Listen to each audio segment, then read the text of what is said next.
Hey everybody, in this video I'm going to be doing a product review for this new Guyker locking Tune-O-Matic bridge upgrade. Full disclaimer, the people at Guyker actually reached out to me for a review of this product, and since you guys have been asking for more product reviews, I figured I'd do this one. But I just want to give you that disclaimer up front. I'm going to give you my honest opinion of this regardless, but I want to be fully transparent. So they make these bridges for a variety of different styles of guitar. The version that I got is the Tune-O-Matic version that fits my Gibson Les Paul, and it'll fit a Gibson Les Paul as well. And they come in a variety of different finishes. I think they have chrome, black, and gold. I opted for chrome to kind of match the original look of the guitar. So here's what you get in the box.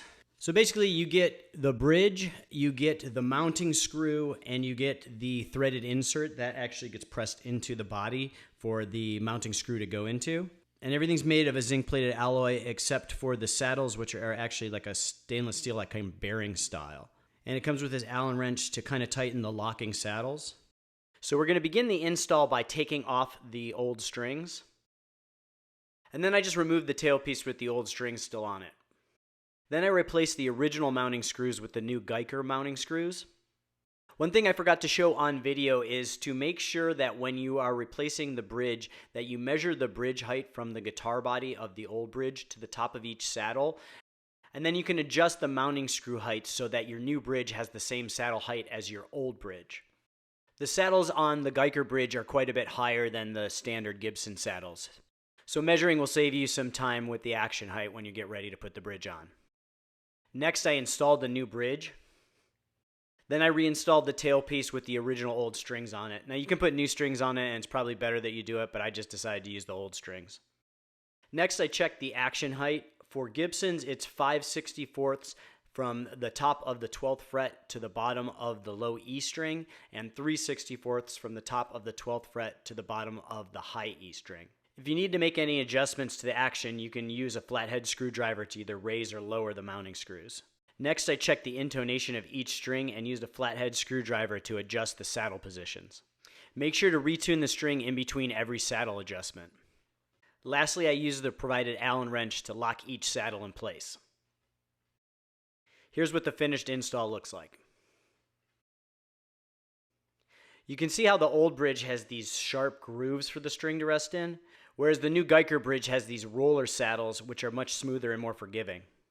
Alright, so with the intonation set and the bridge install complete, I put in about an hour of playing time through my amp to see how it felt and sounded with the new bridge. And obviously the new bridge didn't affect the feel of playing the guitar at all, and I didn't expect it to. I honestly didn't even really expect much of a change in sound. But what I did notice is that it felt like the guitar sustained a little bit longer. That might have just been maybe a little bit of unconscious bias on my part. But I even noticed before plugging into the amp, just strumming the guitar, it felt like it actually resonated a little bit better and that there was a little bit more sustain even without using the amp. So I think there might be something to having these roller saddles which allows that string to vibrate a little bit more and get a little bit more sustain. So here's my review with the pros and cons of this Guyker bridge. And the first pro is it did seem to have an effect on the sustain of the guitar, even if it's just a small effect. And a little bit of the tone, I felt like it resonated a little bit better and it just sounded maybe just a little bit thicker. But again, it's hard to tell. That might just be my bias. The second pro is I believe there's going to be less string breakage using these roller saddles.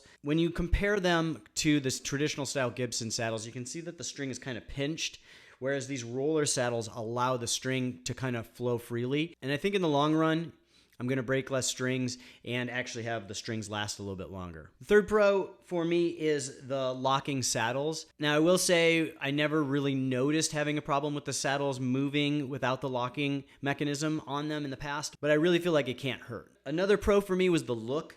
I really examined the bridge for blemishes and just really tried to be really harsh on it. And it looks like they did a really good plating job. There were no defects coming from the factory. It looks like a quality bridge. And another pro I had was the ease of install. I mean, this thing went in super easy. It fit really well.